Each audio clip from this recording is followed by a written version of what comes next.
Hi hello friends, welcome back to new video. Seetharama serial ನಿನ್ನಿನ ಸಂಚಿಕೆಯಲ್ಲಿ ಏನಾಯಿತು ಎಂಬುದನ್ನು ಇವತ್ತಿನ ವಿಡಿಯೋದಲ್ಲಿ ತಿಳಿದುಕೊಳ್ಳೋಣ. ವಿಡಿಯೋ ತುಂಬ ಇಂಟ್ರೆಸ್ಟಿಂಗ್ ಆಗಿರುತ್ತೆ, ಕೊನೆಯವರೆಗೆ ನೋಡಿ. ಹಾಗೆ ಲೈಕ್, ಶೇರ್ ಆ್ಯಂಡ್ ಸಬ್ಸ್ಕ್ರೈಬ್ ಮಾಡಿ. ರಾಮನಿಗೆ ಸೀತಾಳ ಸಿಹಿಯಾದ ಸಂದೇಶ. ರುದ್ರ ಪ್ರತಾಪ್ಗೆ ಹಗೆತನ. ಸೀತಾರಾಮ ಧಾರಾವಾಹಿಯಲ್ಲಿ ಈಗ ರಾಮ್ ಮತ್ತು ಸೀತಾ ಮೊದಲಿನಂತೆ ಸ್ನೇಹವನ್ನು ಮುಂದುವರಿಸಿದ್ದಾರೆ. ಇದರಿಂದ ಸಿಹಿಗೆ ತುಂಬ ಖುಷಿಯಾಗಿದೆ. ರಾಮಗೆ ಸೀತಾ ಮತ್ತೆ ತನ್ನ ಜೊತೆಗೆ ಖುಷಿಯಾಗಿ ಮಾತನಾಡುತ್ತಿದ್ದಾಳೆ ಎಂದು ಸಂತಸವಾಗಿದೆ. ಇನ್ನೇನಿದ್ದರೂ ಸೀತಾಳಿಗೆ ತನ್ನ ಮನದ ಮಾತುಗಳನ್ನು ಹೇಳಿಕೊಂಡು ಮದುವೆಯಾಗುವುದೊಂದೇ ಬಾಕಿ ಎಂದು ಭಾವಿಸಿದ್ದಾನೆ. ಇತ್ತ ಭಾರ್ಗವಿಗೆ ಸೂರಿ ಮಾವ ಸತ್ಯ ಹೇಳಿದ್ದಾರೆ.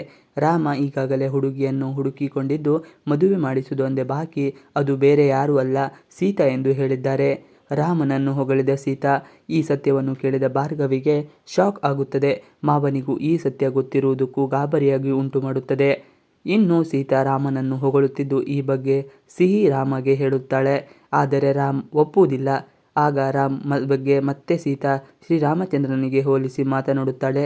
ಅಂಥವರ ಸ್ನೇಹ ನಮಗೆ ಸಿಕ್ಕಿರುವುದು ಪುಣ್ಯ ಎಂದು ಹೇಳುತ್ತಾಳೆ. ಈ ಮಾತನ್ನು ಸಿಹಿ ಸೈಲೆಂಟಾಗಿ ವಾಟ್ಸಪ್ನಲ್ಲಿ ರೆಕಾರ್ಡ್ ಮಾಡಿ ರಾಮ್ಗೆ ಕಳಿಸುತ್ತಾಳೆ. ಸೀತಾ ತನ್ನನ್ನು ಹೊಗಳಿದ್ದನ್ನು ಕೇಳಿದ ರಾಮ್ಗೆ ತುಂಬಾ ಖುಷಿಯಾಗುತ್ತದೆ. ರಾಮ್ ಸೀತಾ ಮಧ್ಯೆ ಮತ್ತೆ ಬಂದ ಕೇಡಿ. ಇನ್ನು ರಾಮ್ ಮತ್ತು ಸೀತಾಳಿಗೆ ಈಗ ಹೊಸ ಶತ್ರು ಒಬ್ಬರು ಹುಡುಕಿಕೊಂಡಿದ್ದಾರೆ. ಸಿಹಿಯನ್ನು ಕಿಡ್ನಾಪ್ ಮಾಡಿದ್ದು ರಾಮ ಕೈಗೆ ಚಾಕುವಿನಿಂದ ಗಾಯಗೊಳಿಸಿದ್ದು ಯಾರು ಎಂಬ ಸತ್ಯ ರಿವೀಲ್ ಆಗಿದೆ.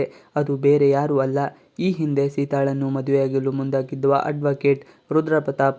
ಜೈಲನ್ನಿದ್ದುಕೊಂಡೇ ರುದ್ರಪ್ರತಾಪ್ ದ್ವೇಷ ಸಾಗಿಸಲು ಮುಂದಾಗಿದ್ದಾನೆ. ಸೀತಾ ಹಾಗೂ ರಾಮ್ ಯಾವುದೇ ಕಾರಣಕ್ಕೂ ಒಂದಾಗಬಾರದೆಂದು ತನ್ನನ್ನು ಜೈಲಿಗೆ ಕಳಿಸಿದ ಇವರಿಬ್ಬರನ್ನು ಸುಮ್ಮನೆ ಬಿಡಬಾರದು ಎಂದು ರೌಡಿಗಳನ್ನು ಕಳಿಸಿ ಹೆದರಿಸುತ್ತಿರುತ್ತಿದ್ದಾನೆ. ದ್ವೇಷ ಸಾಧಿಸುತ್ತಿರುವ ರುದ್ರಪ್ರತಾಪ್ ಬೇಕಂತಲೇ ಮತ್ತೆ ಸೀತಾಳ ಅಣ್ಣ ಹಾಗೂ ಅತ್ತಿಗೆಯನ್ನು ಜೈಲಿನಲ್ಲಿ ಭೇಟಿ ಮಾಡಿದ್ದಾನೆ. ಅವನಿಗೆ ಪುನಃ ಹಣದ ಆಸೆ ತೋರಿಸಿದ್ದು ರೌಡಿಗಳನ್ನು ಸಂಪರ್ಕಿಸಲು ಹೇಳಿದ್ದಾನೆ.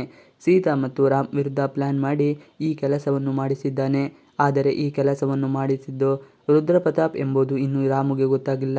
ಹಾಗೊಂದು ವೇಳೆ ಗೊತ್ತಾದರೆ ರುದ್ರಪ್ರತಾಪ್ನ ರಾಮ್ ಖಂಡಿತವಾಗಿಯೂ ಉಳಿಸುವುದಿಲ್ಲ. ಸಾಧನ ಮೇಲೆ ಕೂಗಾಡಿದ ರಾಮ್. ಭಾರ್ಗವಿ ಈಗಾಗಲೇ ಸಾಧನ ಮನದಲ್ಲಿ ಹುಳಿ ಬೀಜವನ್ನು ಬಿತ್ತಿದ್ದಾಳೆ. ಇದಕ್ಕೆ ಬೇಕಂತೆ ಸತ್ಯ ಕೂಡ ಅಶೋಕ್ ಮನೆಗೆ ಹೊರಡದೆ ಕುಡಿಯುತ್ತಾ ಕುಳಿತಿರುತ್ತಾನೆ. ಕೋಪಗೊಂಡ ಸಾಧನ ಗಂಡನನ್ನು ಬಿಟ್ಟು ಮನೆಯವರ ಜೊತೆಗೆ ಅಶೋಕನ ಹೊಸ ಮನೆಗೆ ಹೋಗುತ್ತಾಳೆ. ಅಲ್ಲಿ ಅಶೋಕ್ ಮತ್ತು ಅಂಜಲಿಗೆ ಮದುವೆ ಮಾಡಬೇಕು ಎಂದು ಸೂರಿ ಮಾತನಾಡುತ್ತಿರುತ್ತಾರೆ. ಆಗ ಭಾರ್ಗವಿ ಮನದಲ್ಲಿ ಕುದಿಯುತ್ತಿರುವ ಕೆಂಡವನ್ನು ವಿಶ್ವ ಗಮನಿಸುತ್ತಾನೆ. ಸಾಧನಗೂ ಕೋಪವಿರುತ್ತದೆ. ಎಲ್ಲರಿಗೂ ಕಾಫಿ ಮಾಡಲು ಸೂರಿ ಮಾವ ಭಾರ್ಗವಿಗೆ ಹೇಳಿರುತ್ತಾರೆ. ಭಾರ್ಗವಿ ಬೇಕಂತಲೇ ಸಾಧನಾಳಿಗೆ ಕೆಟ್ಟ ಐಡಿಯಾ ಕೊಡುತ್ತಾಳೆ. ಅವರ ಪ್ರಕಾರ ಸಾಧನ ಅಶೋಕ್ ಮತ್ತು ಅಂಜಲಿ ಕುಡಿಯುವ ಕಾಫಿಗೆ ಉಪ್ಪನ್ನು ಹಾಕುತ್ತಾಳೆ.